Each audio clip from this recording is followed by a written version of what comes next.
video we will discuss about our new topic, that is pressure. As you know, we do various activities in our daily life, like we roll dough into chapati. We fill air in the balloon and the balloon inflates, right? And when you apply lots of force to the, or when you prick a needle to the balloon, it bursts, right?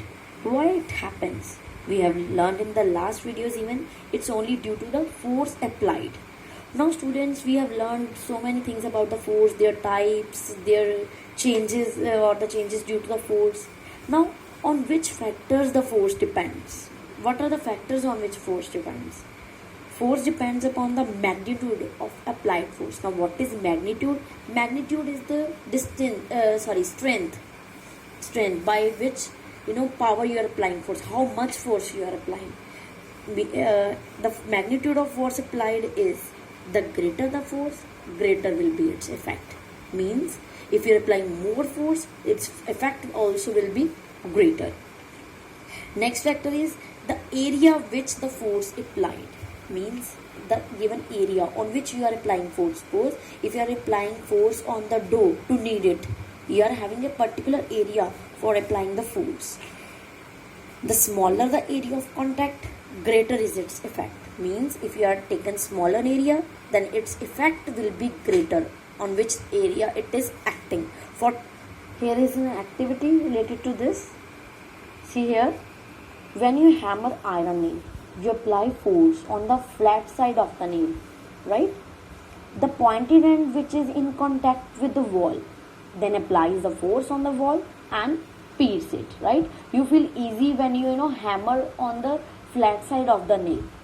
In the second case, what happens if you will apply the force from the pointed side and you will try to insert the flat side in the wall?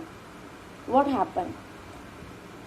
You will find it very difficult to push the nail even you apply more force, right students? So what is the reason of this? The reason of all this is pressure. So pressure applied on the tip of the nail more than applied by the flat surface, because area of contact between the pointed end and the wall is very less.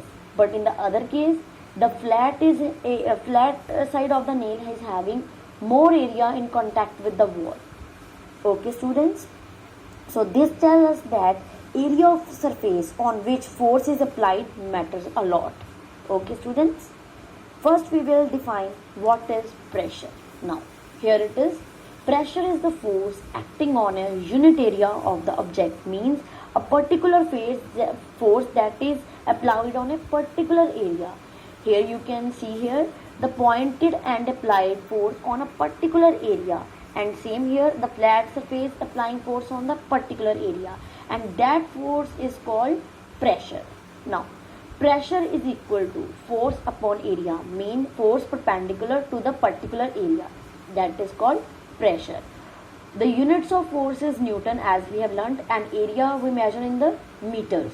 So SI unit of the pressure is Newton per meter square, and we denote Newton per meter square as Pascal. Okay students, we know P is equal to F upon A, means force perpendicular to the area. Here students, I am taking area in the denominator, which I am increasing step by step. Okay, and I am taking force is in the denominator. This is the area on which the force is applied, means perpendicular force is acting. This is that area.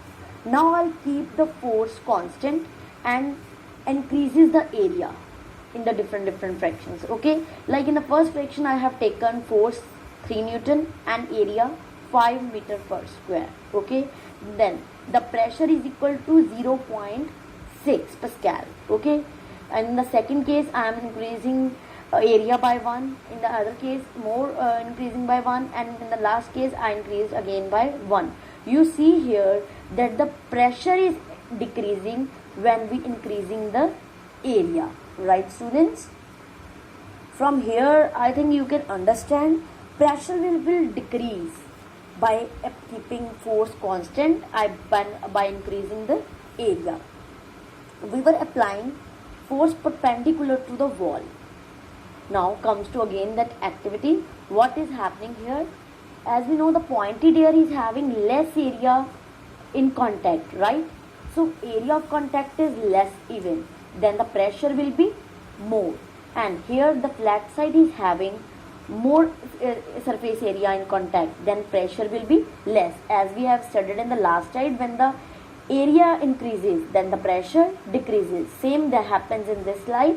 That's why we feel easy to insert the nail from the pointed side than from the flat side. Here is another application for the pressure, students. Like, as we know, we are having two edges of the knife. One is a blunt end and second is the sharp edge. Sometimes we are having, sharp ends in the cutting side. Cuttings even zigzag shaped we are having. Like you can see here, if the knife which is used for cutting the pineapple. So students, as we know, the sharp areas he is having very less area as compared to the blunt edge. That's why we feel it easy to cut the vegetable or the fruits using the blunt sharp end. Why? Because the area of contact between the knife and the fruit is less. That's why we feel cutting it easy. So here are some more applications. Like we use this drill to piercing the wall. If you get chance, see it carefully that this drill is having a pointing end which we are using to pierce the wall. Other case is X. We use X to cut the trees, right? Woodcutters having X, right? So you can see here that the X is also having one side blunt end and one end is connected to the wooden rod. That pointing end when come contact with the tree trunk, then we find it very easy because the area of contact is very less between the tree trunk and the X. So we feel it, we can do it with the less pressure. Okay students. Now here is a question: why do potters carry rounded piece of cloth on their hand? I think you have seen so many times on the railway stations, even potters carrying cloth on their head in the rounded shape. Why they carry that cloth with them? Because when they keep the cloth on their head, the area of contact between the luggage and the head increases as compared to bare head. If you are not keeping the rounded piece, then the area of contact between the luggage and the head is very less and he feel more pressure, but due to the rounded piece the pressure of the luggage decreases, and that's why they keep it on their head. So some of high rise buildings are kept wide. Why? So that they exert less pressure on the ground, do not sink in due to the extremely high pressure of the building. One is other that school bags having wide straps. Why? To increase the area of contact so that the pressure of the bag will reduce on the shoulders. You have seen tanks that are used for fighting and all. Tankers, we can see a wide steel belt is provided over the wheel of army tanks. Army tanks, you have seen, I think, that wide steel belt is there so that they exert less pressure on the ground and do not sink in the ground. Okay students. So